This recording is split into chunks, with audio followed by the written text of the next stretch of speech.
The world was kept in the dark for years about Fred Astaire's secret farewell dance. In 1979, at the age of 80, the Hollywood icon made an appearance on set. No one saw the king of dance in a low-budget science fiction series coming. The studio secretly deleted the video. His feeble and elderly appearance made him feel ashamed. But now it's made its way online, and fans are in disbelief. You will be heartbroken to hear the tragic cause for his final steps, which were not on a golden stage. Fred Astaire came into this world in Omaha, Nebraska on May 10, 1899, as Friedrich Austerlitz. His parents emigrated from Germany and Austria.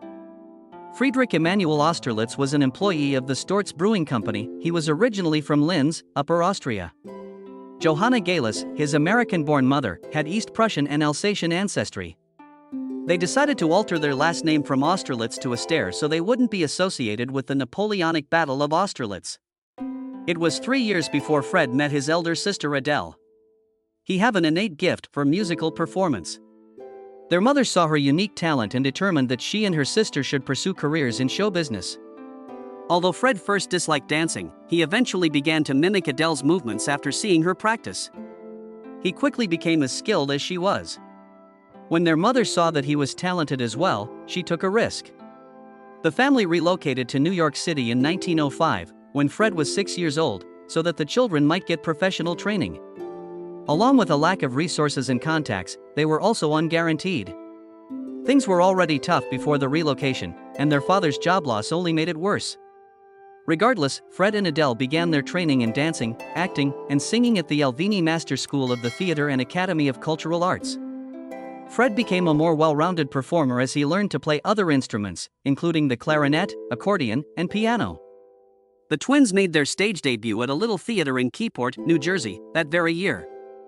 A new electric musical toe dancing show by juvenile artists was the name of their act. During one segment of the performance, Fred sported a top hat and tails. During another, he transformed into a lobster.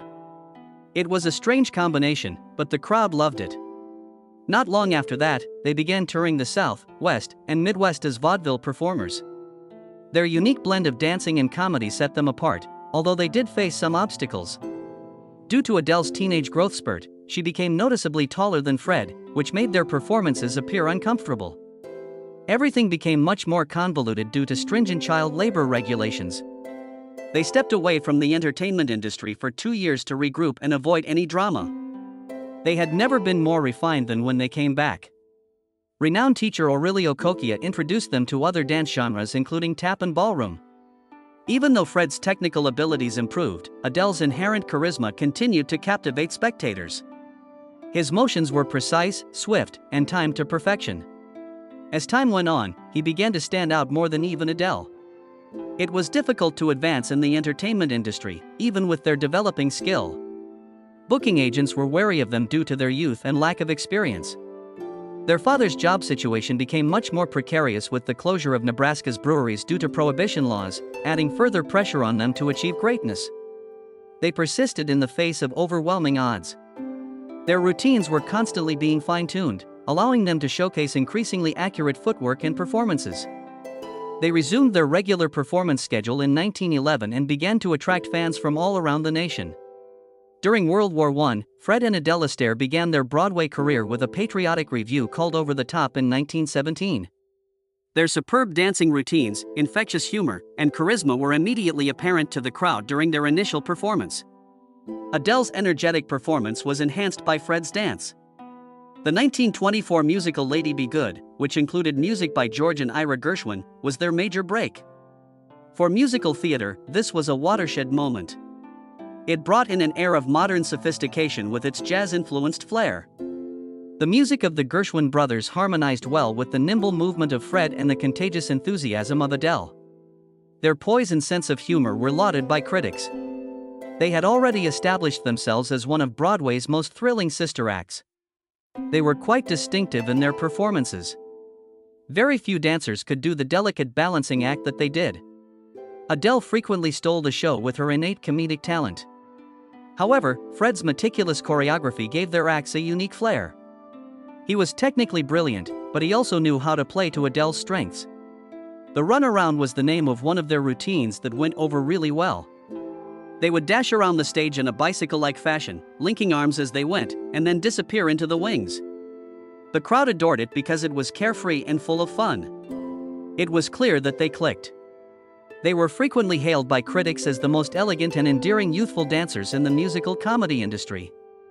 Broadway wasn't the only place they achieved success. Once again collaborating with George and Ira Gershwin, they brought their skills to London in 1927 with Funny Face. With Fred in the height of his tap dancing career, the performance became a hit on London's West End. When he was in his 20s, writer Robert Benchley proclaimed him the best tap dancer alive. Another smash hit that demonstrated their international popularity was The Bandwagon, which they starred in 1931. Members of high society and theatergoers alike were captivated by their performances. Their charisma attracted even the British royal family.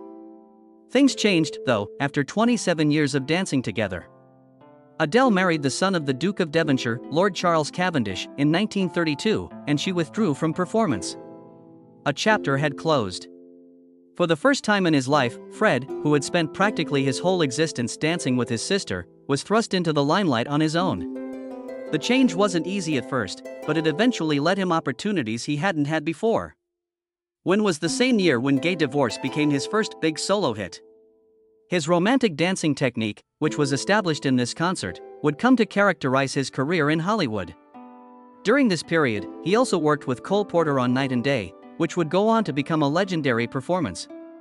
With an eye toward making a name for himself, Fred Astaire landed in Hollywood in 1933. Unfortunately, RKO Pictures' initial screen test for him was a bust. The criticism was severe. Completely lacking in acting and singing abilities. Balding somewhat, has some dancing ability. Even though it may have ruined his career in its infancy, Astaire refused to let that kind of critique derail him. His signing producer, David O. Selznick, was also skeptical. In a message, he acknowledged that Astaire had a certain allure despite his large ears and unattractive jawline. His immense charisma shines through, even in this terrible exam. He would quickly become one of Hollywood's most popular actors because to his charisma. The same year also saw his debut in a film. He danced with Joan Crawford in Dancing Lady, a picture in which he was rented to MGM by RKO. It was a little part, but it was enough to make him famous. He was cast in Flying Down to Rio upon his return to RKO. The lead wasn't him. His billing was the fifth. But it all changed the moment he appeared onto the screen. His admirers have praised his charisma and said that he is unparalleled in his field as a dancer. He was adored by audiences. A new star has been discovered in Hollywood. He also debuted his collaboration with Ginger Rogers in that picture. In Flying Down to Rio, they weren't the major attraction, but their dance together was the showstopper. Their karaoke performance went viral as they danced with their foreheads touching. The idea of reuniting with Astaire was first unappealing to him. He desired to pursue a solo career after spending years performing on stage with his sister Adele. "I will not have it," he wrote to his agency. "I entered the image contest not expecting to be paired with her or anybody else." The studio insisted on additional content since that's what the viewers wanted. The Gay Divorce, 1934, Top Hat, 1935, and Swing Time, 1936, were among the 9 films in which Astaire and Rogers co-starred from 1933 to 1939. Their connection was natural. Their habits seemed enchanted. Their allure was aptly portrayed by Katharine Hepburn in the past. She provides him sex appeal while he gives her class. Their movies were well received all over. They were huge successes at the box office. Among the highest-grossing pictures produced by RKO at the time were 6 of their 9 musicals. However, their impact extended beyond the selling of tickets. The use of dance in cinema was revolutionized by Astaire and choreographer Hermes Pan. Impressive footwork wasn't the only thing. The piece was narrative. There was significance in every action, motion, and pattern. The qualities that made them famous were on full display in 2 of their most famous films, Top Hat, 1935, and Swing Time, 1936. Astaire portrayed American dancer Jerry Travers, who had feelings for Rogers' Dale Tremont, in Top Hat. Irving Berlin's timeless compositions, including his Cheek to Cheek, Top Hat, White Tie, and Tails, were included in the picture. In a classic moment, a performer imitated firing down a chorus line by wielding his cane as a weapon. It was difficult even for him. Even though he often favored long, uninterrupted shots, it required several attempts to get the desired result. It was a smashing hit. The Library of Congress later acknowledged the film as culturally important, and it was the second highest-grossing film of 1935. Next, Swing Time arrived. The majority of reviewers think it's their finest feature to date. Songs like Never Gonna Dance and Pick Yourself Up will stay with you forever. They taped one of the most challenging routines ever. For 47 tries, it was just right. One of the most iconic dance routines of all time due to the emotional depth, technical proficiency, and sheer force of effort put into each step. No detail was too little for Astaire. He was in charge of every aspect, not just the performance. He helped with the choreography, had an impact on the music, and made sure the camera angles were perfect for each movement. He thought that dancing should be recorded in full-body views with little editing, in contrast to contemporary musicals that use fast cuts. He was even required to have perfect tap noises. He began to re-record all of his taps in post-production after 1935's Roberta. This was a very unique move by Hollywood. He put in equally long hours during rehearsals. Months in advance, he began preparing, and he needed an additional 6 weeks of rehearsals, rehearsing daily from 9 in the morning until 6 in the afternoon. One day, Ginger Rogers made a joke about how her feet hurt from practicing in high heels all the time. Fred Astaire continued dancing and discovered other partners who could match his style after his renowned run with Ginger Rogers. His 1942 film You Were Never Lovelier, which he co-starred in with Rita Hayworth, is among his most famous works. With Hayworth's Maria Acuna and Fred Astaire's Fred as their respective hidden admirers, the picture had all the makings of a timeless Hollywood romance. However, their relationship was the key that actually set it apart.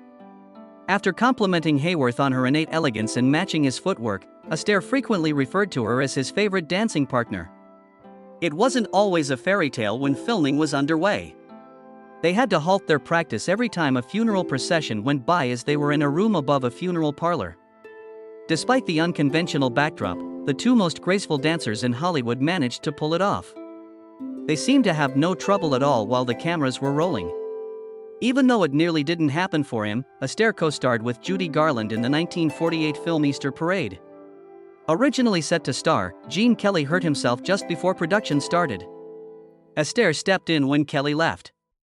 After a brief hiatus in 1946, he made a triumphant return for this undertaking. Featuring iconic songs like Steppin' With My Baby, the picture became 1948's highest-grossing musical.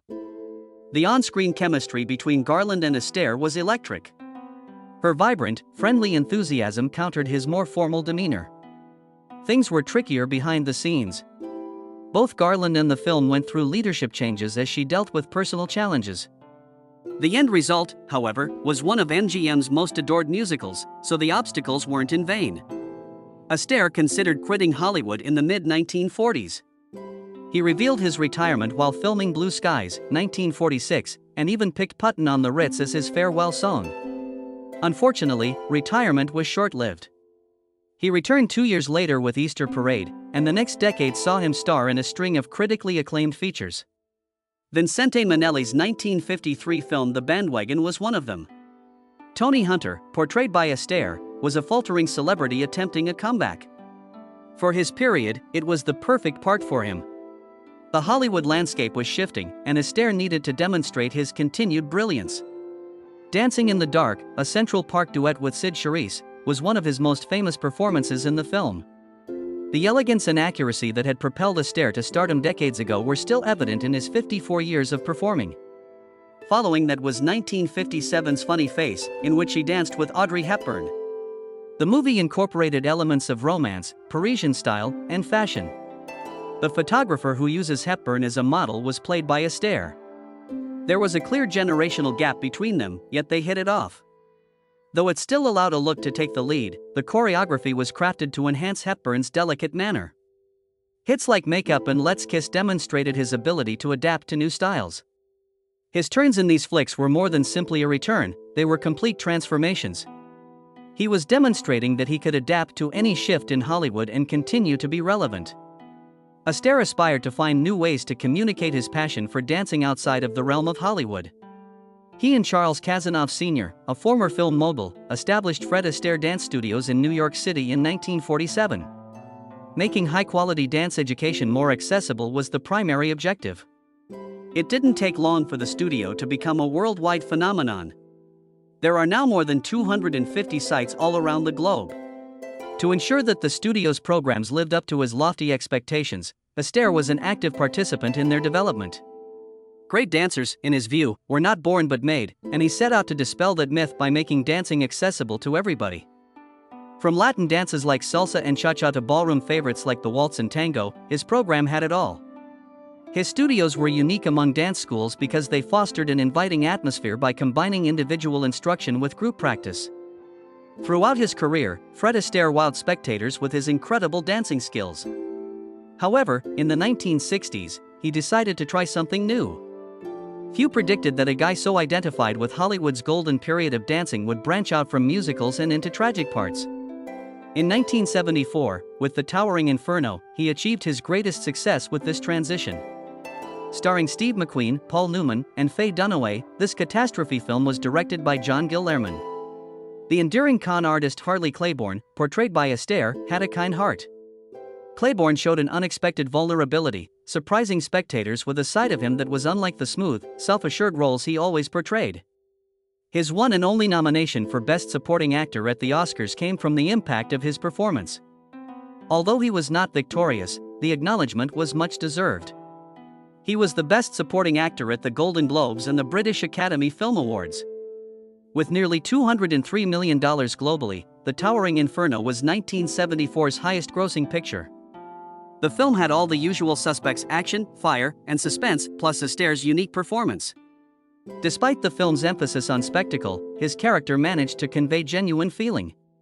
Reviewers lauded his portrayal of sorrow, particularly in the moments when he weeps over Jennifer Jones's character's death. Some saw his nomination as an opportunity for the film industry to recognize his lasting influence on the medium, rather than only for one part. He demonstrated his ability to excel even in a genre that was not his forte. In the company of A-list Hollywood actors and actresses. This wasn't the first time Astaire had been trying to reinvent himself. An Evening with Fred Astaire, a live one-hour television program that aired on NBC on October 17, 1958, was his most famous work.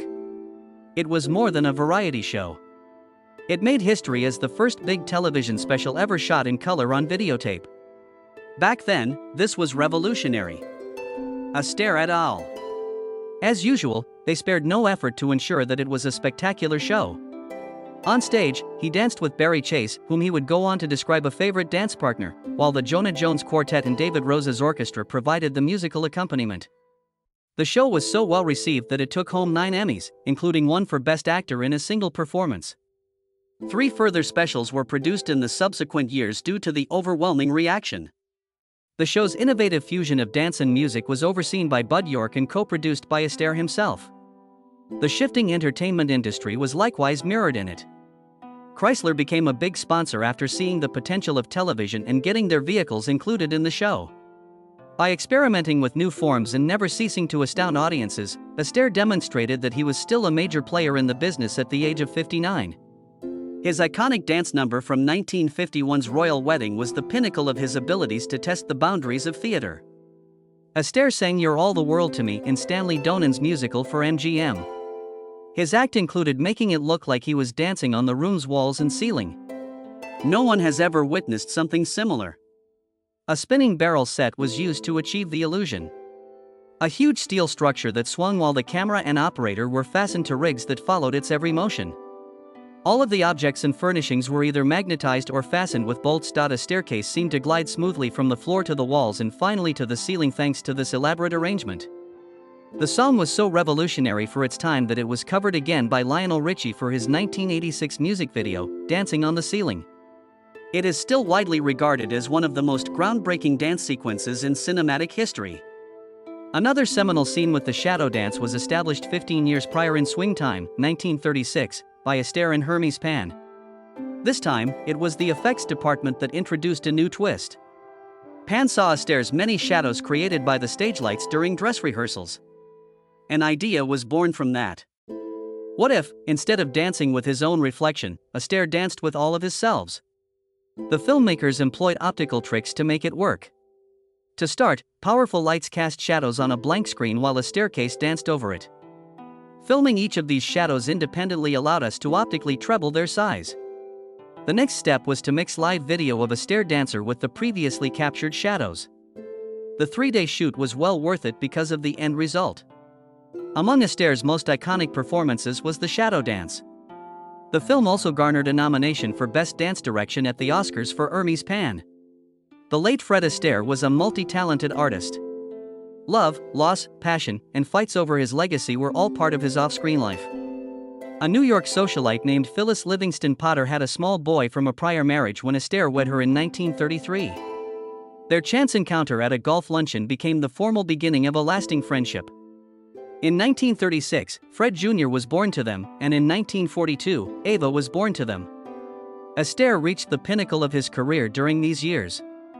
He was a leading man in 2 classic films from the golden age of Hollywood: Top Hat, 1935, and Swing Time, 1936. He seemed to dance with ease, which was likely due in part to his own contentment. He found steadiness in his family life. After that, in 1954, a sea shift occurred. Lung cancer was Phyllis's official diagnosis. At the young age of 46, she left this world. It broke a gaze. He almost quit playing the part of Daddy Long Legs when filming it in 1955.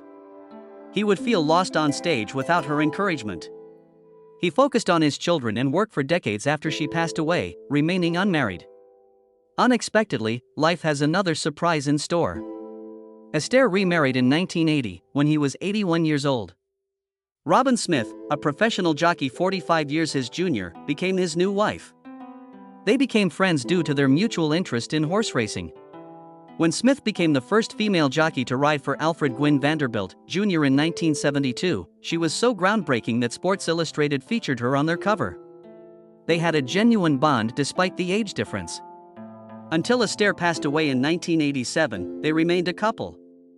As she held him, he passed away at the age of 88. Astaire had hidden interests outside of Hollywood that only a select few were privy to. Both golf and horse racing consumed him. He was an avid horse fan who owned stables and regularly went to the races. His life was profoundly impacted by his passion for horses, guiding him all the way to Robin. Golf held equal significance. Whether it was at social events or set breaks, he played music whenever he could. He met Phyllis at a golf tournament, a reflection of his intense passion for the sport. Throughout his life, Fred Astaire danced on screen. His gait was fluid, his actions natural. He was the epitome of Hollywood elegance for many years. His last on-screen dance performance, however, was not in a timeless musical. It happened on the space opera series Battlestar Galactica. The Man with 9 Lives was broadcast on January 28, 1979. The age of Astaire was 81. He donned the role of Captain Dimitri Chameleon, a cunning scam artist who poses as Starbuck's long-lost father. Even though it was an unexpected part for the typically dapper actor, he was perfect in it. He added an air of classic Hollywood charisma even in a dystopian future. The part wasn't something that Astaire actively sought for. His grandkids frequently brought up how much they enjoyed Battlestar Galactica. He was intrigued by their enthusiasm. He didn't content himself with only hanging out with them. He contacted producer Donald P. Bellisario to inquire about potential acting roles. The news shocked Bellisario. Word on the street is that he threatened to center a 2-hour program on Mr. Astaire. Astaire got to perform what he did best, dance, in the 1-hour broadcast. He was uncertain about it initially. His last on-screen dancing performance was years ago. He was reluctant to let anyone down since his age had slowed him down. However, when the cameras began rolling, he joined Ceres Blassi's actress in Jeffries on set for a last dance. Distinct from the spectacular numbers for which he was famous, the routine was brief and uncomplicated. Grace, nevertheless, was abundant. His gracefulness, which made him famous, was evident in every gesture. By becoming the final woman to dance with him on screen, Jeffries cemented her position in Hollywood lore. Astaire most likely picked up his own space-themed outfit and ascot for the scene. It was little, yet significant. His own nature shone through even in a dystopian future populated by alien spacecraft. He wasn't trying to revive his career with his participation on Battlestar Galactica. It was intended for his grandkids. He could enter their world and bring a smile to their faces just by doing that. Because of it, it became more than simply an episode on TV. As he quietly bid farewell to the art form he had perfected, he bid farewell to his audience. After 8 long years, on June 22, 1987, at the age of 88, Fred Astaire went away. Poisoning was the root reason. In losing this guy, the world lost more than simply a dancer, he lost an icon of the entertainment industry. Quickly, the tributes began to pour in. Reagan, the president, referred to him as a living legend. He was described as flawless by Mikhail Baryshnikov. An exemplary guy was recognized by his longtime opponent and friend, Gene Kelly. His collaborator on Astaire's tunes, Irving Berlin, praised him as irreplaceable. Astaire himself paid the most moving tribute, though. As his life drew to a close, he addressed his wife, Robin Smith Astaire, and asked one little favor. His admirers had always meant a lot to him, therefore he begged her to convey that feeling to them. Those who had cheered him on, those who had witnessed his dance and thought, even if only for a second, that magic existed, remained in his thoughts right up to the very end. The dispute about Astaire's name persisted even after his passing. A digitally manipulated depiction of him dancing appeared in a vacuum cleaner ad in 1997, which was 10 years after his death. The audience was enraged. His desires had been made crystal apparent by a gaze. He had made it clear in his will that he did not want his likeness to be used for commercial purposes or in any unofficial biographical depictions. "I would like not to have my life misunderstood," he once remarked. His legacy was fiercely guarded by his widow, Robin. To prevent businesses from using his likeness without his consent, she took legal action. However, he wasn't the only one involved. Digital recreations of artists who have passed away have become the subject of a broader discussion. Some thought it was a great opportunity to reach new generations of fans of legendary figures. Some thought it violated their recollection.